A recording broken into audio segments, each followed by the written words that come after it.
اكتر حاجه تخليكي ست فرفوشه كده ودمك خفيف في عين جوزك لما ما تقفوريش. يعني ايه؟ يعني ما تقفيش على كل حاجه وتقفشي عليها. اقول لك مراتي قفوشه، بتقف على كل حاجه وتقفش كده عليها.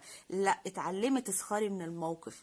ودي بنشوفها كتير قوي. واحده ست ذكيه تقول لي ايه؟ تقول لي جوزي مره جه قال لي ايه اللون الفاقع اللي انت قاعده بيه في البيت ده؟ قلت له حبيبي، ما النور بيقطع كل شويه عشان انور لك في الضلمه. هي هنا ما سخرتش من نفسها، ما بقولش تسخري من نفسك، بس سخرت من الموقف، اخدته ببساطه وضحكوا عليه.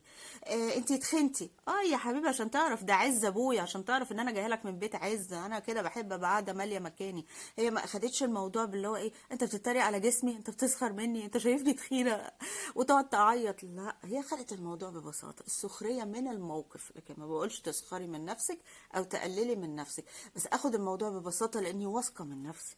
تاني حاجة بتخليكي ست فرفوشة ودمك خفيف لما تخلقي من حاجة سلبية جوزك بيمر بيها حاجة إيجابية. يجي يقولك حاجة وحشة جدا، أنا اترفدت من شغلي، أنا مش عارف حصل لي إيه في شغلي. لو قعدتي تعيطي جنبه هنعمل إيه والمصاريف ومش عارف إيه، ده مش هيحل حاجة، ده مش هيساعده يلاقي شغل.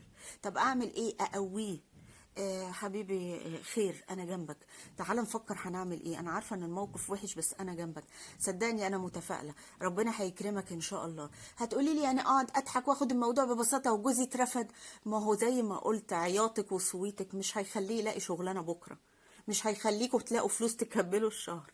فالذكيه اللي هو ايه، تهون اي حاجه سلبيه يجي يقولها، تهونها. يقول لك عارف لما ابنك يقع يتعور في رجله جامد وانت شايف ان تعويره ابنك جامده، بس تاخده وتقول له ايه، يلا حبيبي، يلا يا بطل، يلا قوم، بسيطه بسيطه، يا مالك يا عم، دي حاجه بسيطه.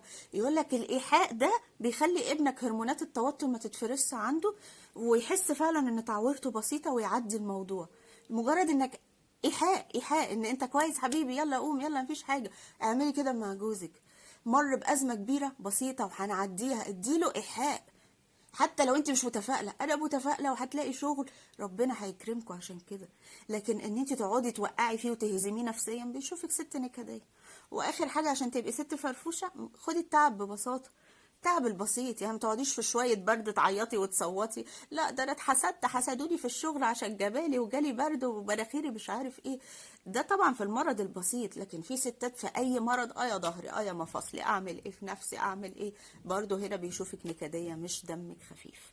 فهي حاجات بسيطه قوي. واخر حاجه باكد لك عليها، انك ممكن تكوني متوسطه الجمال بس دمك خفيف، هتبقي قمر في عين جوزك، غير لما تبقي جميله جدا ودمك تقيل قوي، ساعتها جوزك مش هيشوفك حلو. فصدقوني، مش اهم حاجه الجمال، اهم حاجه خفه الدم والروح.